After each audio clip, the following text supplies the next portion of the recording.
Good morning student, मैं Anshu sir और आज हम देखेंगे सिंप्लीफाई प्यारा सा क्वेश्चन सॉर्ट्स के माध्यम से कि किस तरह से हम सिंप्लीफाई करेंगे फ्रैक्शन वाले। ठीक है, तो एक बेसिक सा रूल होता है, जैसे कि आपको 2 होल 3/4 अगर आपको इस तरह से दे रखा है या कोई भी संख्या आपको दे रखी है मिक्स्ड फ्रैक्शन में कोई भी संख्या दे रखी है, तो हम कैसे करेंगे। देखिए इसका हम इससे करते हैं मल्टीप्लाई, यानी 4 × 2 = कितना हो गया 8, और जो भी इसका आंसर आता है, जैसे 8 इसका आंसर आया तो 8 में हम कर देंगे ऊपर वाले को प्लस, यानी कि 11, और नीचे एज इट इज रहता है 11/4। ये एज इट इज रहता है, क्यों? क्योंकि अगर हम 4 का हम 11 से डिवाइड करें तो 4 × 2 = 8, बचा क्या 3। तो अब आप देखिए 4 नीचे, ठीक है, 2 इधर और 3 इधर, ये रिमाइंडर है, ये हमारा क्वेश्चंट है, और ये वाला हमारा क्या है, डिवाइजर है। क्या है हमारा? डिवाइजर है। तो यही चीज होती है, डिवाइजर हमेशा नीचे होता है। एक चीज आप ये बेसिक कंसेप्ट समझ लीजिएगा, रिमाइंडर हमेशा प्लस होता है और ये क्वेश्चन जो क्या होता है इधर आता है। इसका इसमें हम करते हैं मल्टीप्लाई और इसमें हम करते हैं प्लस।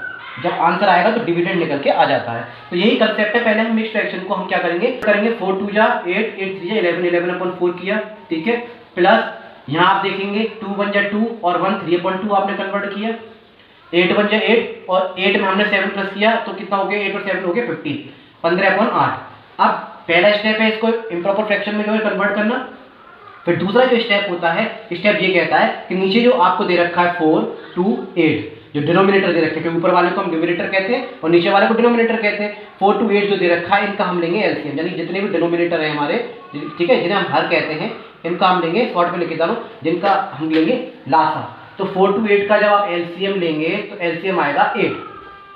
फिर हम क्या करते हैं, नीचे वाले का हम करते हैं डिवाइड इससे, कि ये पढ़ते हैं कि इसकी टेबल में कितनी बार आता है, और जो आंसर आता है उसका हम करते हैं मल्टीप्लाई। ऊपर 4 की टेबल में 8 आता है, कितनी बार जी, 2 बार, तो 11 का मल्टीप्लाई कर देंगे 2 में, ठीक है जी, प्लस 8 की टेबल में 2 की टेबल में 8 कितनी बार आता है, 2 की टेबल में 8 देखेंगे 4 बार आता है, तो 3 का मल्टीप्लाई हम कर देंगे किससे, 4 से, ठीक है जी, प्लस आगे देखेंगे इसको 8 की टेबल में 8 कितनी बार आता है, 1 बार आता है, तो 15 का मल्टीप्लाई कर देंगे हम 1 से। ऐसे बड़े ही आसानी से करेंगे। अब करेंगे इसे सॉल्व, 11 2 = 22 प्लस 3 4 = 12 प्लस 15 1 = 15 अपॉन 8 का 8 ही रहेगा, ठीक है। ये हमने उतार दिया, इसमें एक मिस्टेक हो गई थोड़ी सी, इसे बस आप ध्यान रखा करें कि ये माइनस का था, है ना, तो माइनस का साइन चलेगा, ये माइनस का था तो माइनस का साइन चलेगा, बस ये मिस्टेक बस ध्यान रखा करें। अब इसमें डिजिट क्या है, ये प्लस की है, ये भी प्लस की है, ये है माइनस की, तो इन दोनों को हम पहले प्लस कर देंगे 22 और भाई 22 और 12 कितना हो गया 34, 34 - 15 अपॉन कितना नीचे 8, 34 में से 15 गए बचा कितना 19